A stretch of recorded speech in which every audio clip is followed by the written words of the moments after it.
Hey, what's up, everyone? Dr. Zeeshan here. Thank you so much for coming by our YouTube channel.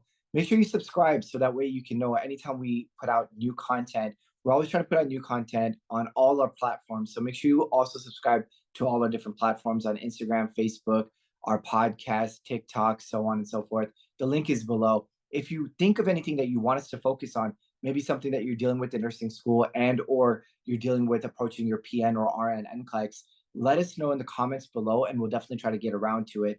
We do a free weekly Zoom every single Wednesday, 3 p.m. Pacific Standard Time, 6 p.m. Eastern Standard Time.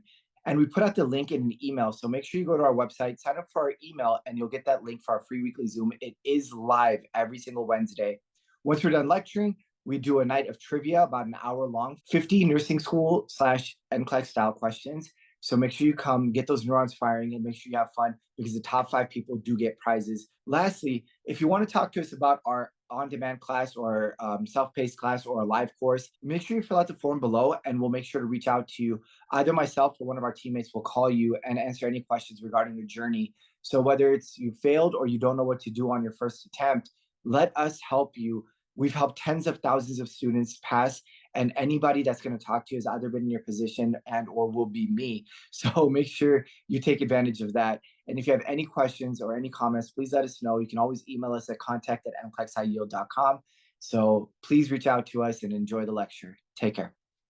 All right, so let's answer this other prioritization question that we posted here. It's 4 patients. Obviously, prioritization, you're going to have 4 patients, so it's pretty much standard. So what patients are you going to see first? Initial priority, urgent, most concerning, immediate, report to HCP. Of course, we're looking for Ask GRAPH. We're looking for one of the things that we're freaking out about as well too. In this situation, you have 4 patients on your telemetry unit. Which one are you going to prioritize first? So remember those 7 key words. First, initial priority, urgent, most concerning, immediate, report to HCP. Those are going to be the key words that we're looking at that are going to indicate that we're looking for Ask GRAPH and what we're freaking out about. So synonymous. We start with D, and D is a 55-year-old female with stable angina, complaining of chest pain, rated 6 out of 10 after walking to the bathroom, now resting in bed. Versus, and again, notice I didn't make a decision, versus C, a 75-year-old male with a history of atrial fibrillation who has suddenly developed slurred speech, right-sided weakness, and an irregular heart rate of 130 BPM. So between the two, we've got the 55 with stable angina, meaning we know that we can elicit this pain. We can elicit that chest pain. Remember, angina and chest pain are synonymous. They're the same exact term.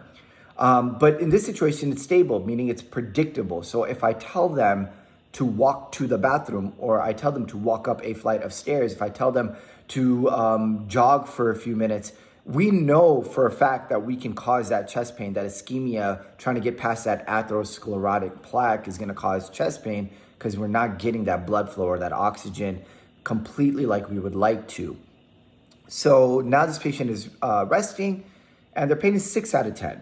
So now we compare that to the 75-year-old with AFib who has slurred speech, right-sided weakness, so unilateral weakness, and we've got that irregular heartbeat, which is indicative of that atrial fibrillation. So what is happening between the two? Well, we've got that stable, predictable angina or chest pain, or we've got somebody that potentially is having a stroke. Now, of the 2 types of strokes, well, is this ischemic or hemorrhagic? Well, we're going to go on the side of ischemic, which we talk about in neuro a lot.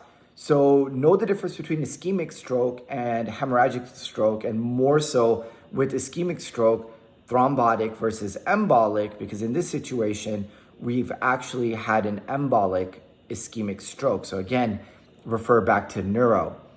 So we're going to keep C over D, and now we're going to compare C to B. So B is a 42-year-old female with end-stage renal disease who missed her dialysis yesterday and now is reporting nausea, fatigue, with a potassium level of 6.5 milliequivalents per liter. Now we've got a patient who's got we've got 2 of Ask GRAPH here. We've got somebody that's developed a stroke. So we said, remember, we've added the S from sepsis and also to stroke. We've got 2 S's now, and I'll do an updated version of Ask GRAPH here shortly as well too. So we've got stroke in the one before that. And now we've got potassium at 6.5. So if we've got potassium at 6.5, it becomes one of ASH graph as well too. But this patient has end-stage renal disease.